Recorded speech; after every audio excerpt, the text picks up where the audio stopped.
Bonjour à tous les passionnés de telenovelas. Aujourd'hui, on plonge au cœur du mystère le plus sombre de notre série préférée. Parlons d'Altagracia Sandoval, la Doña. Un personnage qui ne laisse personne indifférent. Quand on la regarde agir, une question brûle toutes les lèvres.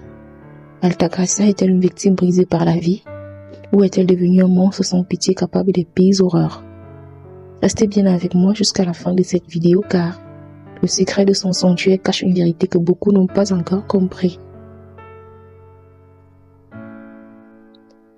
Pour comprendre la Doña, il faut remonter à l'origine de sa noirceur.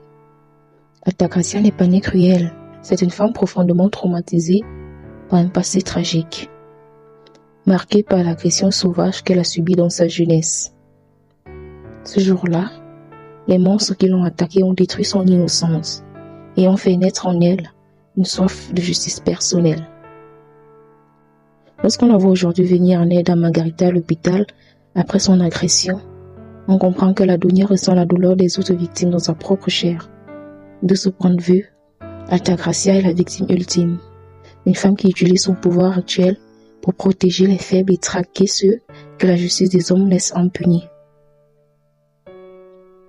Mais ce qui rend ce personnage encore plus complexe, c'est sa relation cachée avec Monica. Monica représente tout ce qu'Altagracia a perdu. L'innocence, la pureté et la vulnérabilité. D'un côté, la Doña est capable de manipuler tout son entourage et de faire renvoyer des innocents de leur école pour garder le contrôle. Mais d'un autre côté, face à sa propre fille, l'armure de glace de la Doña se fissure. On ressent un combat intérieur permanent en elle. Est-elle capable d'aimer sincèrement ou son obsession pour le contrôle finira-t-elle par détruire la seule personne qu'elle devrait protéger? C'est ce contraste saisissant qui fascine les téléspectateurs. Cependant, la souffrance et l'instinct maternel excusent-ils tout? C'est là que le personnage devient terrifiant. Pour obtenir sa vengeance, Altagracia a franchi une ligne rouge de non-retour. Elle ne cherche plus la justice, elle cherche l'extermination, le recueillement. C'est le caractère général d'une tueuse méthodique. À force de combattre les monstres de son passé, Altagracia est en train de devenir exactement comme eux. Alors, quel est votre verdict? Altagracia est-elle une héroïne tragique qui se venge ou un monstre en puissance qui a perdu son humanité? Pour moi, elle est le reflet d'une justice brisée, mais elle glisse dangereusement vers le côté obscur.